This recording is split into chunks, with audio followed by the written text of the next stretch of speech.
जो अपने खूबसूरत माउंटेन्स, कोल्ड डेजर्ट्स और लेक्स के लिए जाना जाता है और जहां हम सभी घूमने जाना चाहते हैं।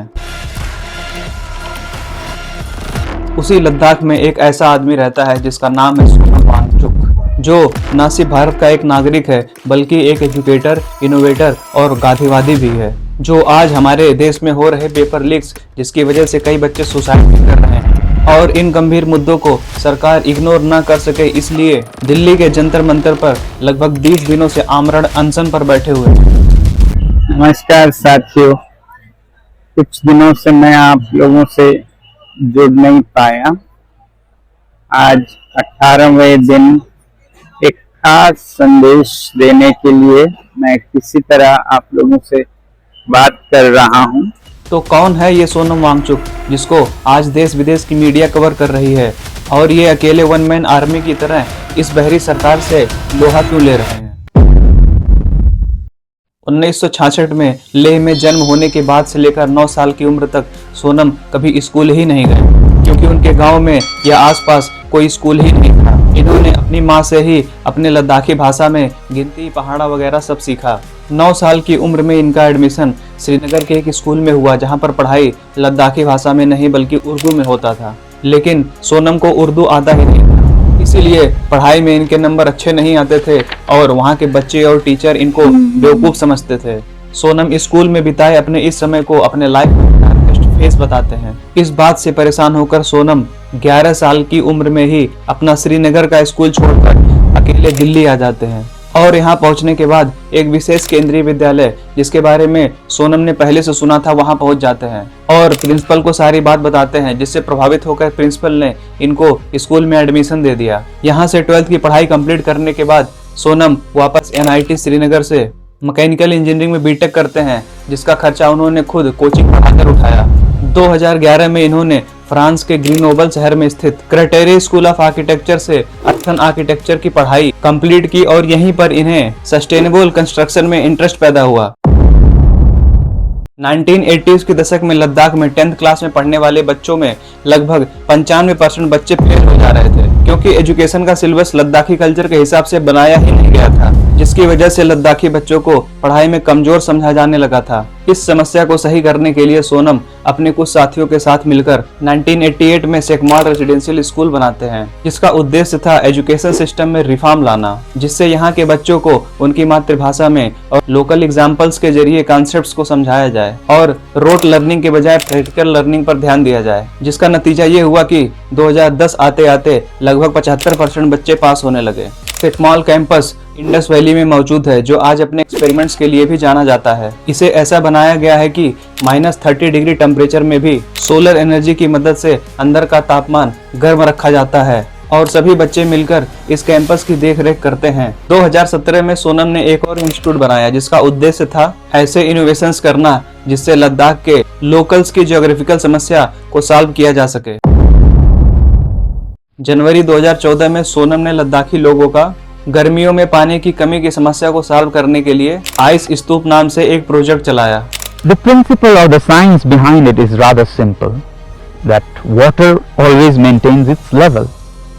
We buried a pipeline with its inlet some distance upstream and the outlet where we wanted the glacier to be. Therefore, there was a difference in height between the inlet and the outlet of the pipe.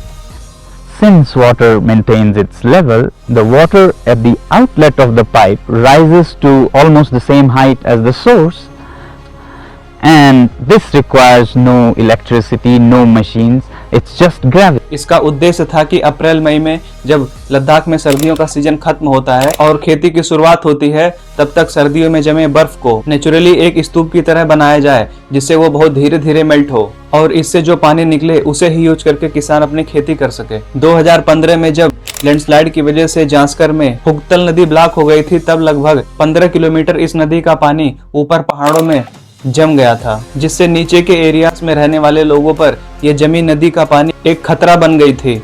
इसको tackle करने के लिए government इस जमे पानी को blast करने का प्लान बना रही थी। तब सोनम ने एक आइडिया प्रपोज किया कि अगर हम इस जमे पानी को थोड़ा थोड़ा करके आइस स्तूप बना सकते हैं, जिससे इस पानी को लद्दाखी किसान खेती के लिए यूज कर सकते हैं। लेकिन गवर्नमेंट ने इसे मना कर दिया और फिर 2015 की गर्मी में इसी जमे पानी के कारण फ्लैश फ्लड आ गया, जिससे 12 ब्रिज टूट गए और लद्दाखी लोगों को भारी नुकसान उठाना पड़ा। 2016 में स्विट्जरलैंड गवर्नमेंट ने सोनम को स्विट्जरलैंड बुलाया ताकि वे वहां पर विंटर्स में टूरिस्ट को अट्रैक्ट करने के लिए आइस स्तूप बना सके। 2021 की फरवरी में सोनम ने इंडियन आर्मी के लिए सोलर पावर्ड टेंट्स डेवलप किए। इस टेंट्स को इस तरह बनाया गया था कि ये टेंट्स दिन में सोलर एनर्जी को ट्रैप कर लेते थे और रात में उसी एनर्जी को यूज करके टेंट्स के अंदर के स्पेस को गर्म रखते हैं, जिससे सोल्जर्स आराम से रात गुजार सके। सैनिक हजारों में तैनात है गालवान की वादी में। वहां बहुत कड़ाके की ठंड पड़ती है, उन्हें बहुत तकलीफें हो रही हैं। तो हमने इस यूनिवर्सिटी में एक प्रोजेक्ट पे काम करना शुरू किया और प्रोजेक्ट था एक ऐसा तंबू, पैसिव सोलर हीटेड टेंट बनाने का, जिसमें कि हमारे सैनिक आराम से रह सकें और गर्मी सूरज से हो और न तेल का खर्चा न धुआं हो।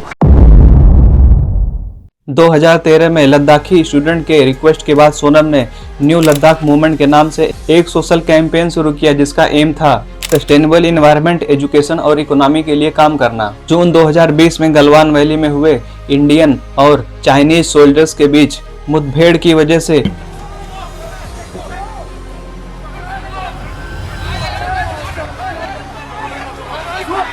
सोनम ने देशवासियों से अपील किया कि वो चाइनीज प्रोडक्ट्स का बाइकआउट करें। फिर हमारे देश के 130 करोड़ लोग और 3 करोड़ जो भारतीय बाहर के देशों में हैं, सब मिलकर भारत में और बल्कि दुनिया भर में एक boycott made in China movement या अभियान शुरू करते हैं। सितंबर 2025 में लद्दाख के लिए 6 शेड्यूल की मांग में हो रहे प्रोटेस्ट के दौरान जब 2 प्रोटेस्टर्स की हालत इतनी बिगड़ जाती है कि उनको हॉस्पिटल में एडमिट करना पड़ता है, तब लेह में हिंसा भड़क जाती है, जिसके जवाब में पुलिस ने फायरिंग की। इसकी वजह से 4 सिविलियंस की डेथ हो जाती है और कुछ लोग घायल हो जाते हैं और फिर पूरे शहर में कर्फ्यू लग जाता है। पुलिस ने सोनम को इसके लिए जिम्मेदार ठहराया और फिर 2 दिन बाद उन पर NSA लगाकर अरेस्ट कर लिया।